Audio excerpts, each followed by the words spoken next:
নিজের প্রবৃত্তি অনেক কিছু চাইবে, নিজের প্রবৃত্তিকে আল্লাহর সামনে আত্মসমর্পণ করার নাম হচ্ছে ইসলাম। মন যাচাই তা করা যাবে না কেন? কারণ আমি কারাগারের জীবনে বসে আছি। কারাগারের মধ্যে মন যাচাই তাই করা যাবে না। এই কাজগুলো কখন করব? আমি বিয়ে শাদী করার পরে করব। বিয়ে শাদী করবেন, আপনি স্ত্রীকে নিয়ে ঘোরেন, স্ত্রীকে নিয়ে আল্লাহর সৃষ্টি দেখেন, স্ত্রীকে নিয়ে আপনি বাইকে ঘোরেন, রিক্সায় ঘোরেন, চটপটি খান, ফুচকা খান, আইসক্রিম খান, কোনো সমস্যা নাই। এবার তো যুবকরা বলবো যে ভাই বিয়ে শাদী তো দেয় না, কি করব? আমি পরামর্শ দিচ্ছি বড় ভাই হিসেবে, প্রথমে হালাল রিজিকের সোর্স করতে হবে।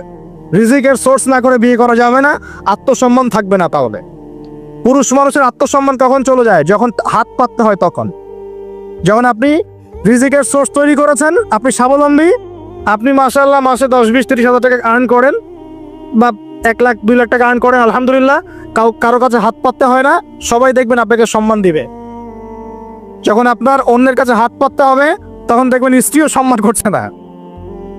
তো এই জন্য ডিগনিটি আগে, ডিগনিটি ফার্স্ট। আপনার ডিগনিটি অর্জন করতে হলে একটা হালাল উপার্জনের সোর্স লাগবে, এক। তারপরে পিতামাতাকে বোঝানোর চেষ্টা করবেন। যদি কাউকে পছন্দ করেও থাকেন, না দেখেই বা শুনে যে হ্যাঁ ওখানে একজন দিনদার মেয়ে ইত্যাদি, তাহলে পারিবারিকভাবে বিয়ের প্রস্তাব পাঠাবেন। নিজে পণ্ডিতি করতে যাবেন না, পারিবারিকভাবে পাঠাবেন। যদি রাজি হয় আলহামদুলিল্লাহ, রাজি না হলে কি নিজে নিয়ে পালাই যাবেন? এই কাজ করতে চান না। ইস্তেখারা করবেন। কি করবেন? ইস্তেখারা। 2 রাকাত নফল নামাজ পড়ে আল্লাহর কাছে দোয়া করবেন।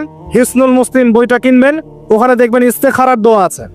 ইস্তেখারা মানে হচ্ছে আল্লাহর সাথে পরামর্শ করা।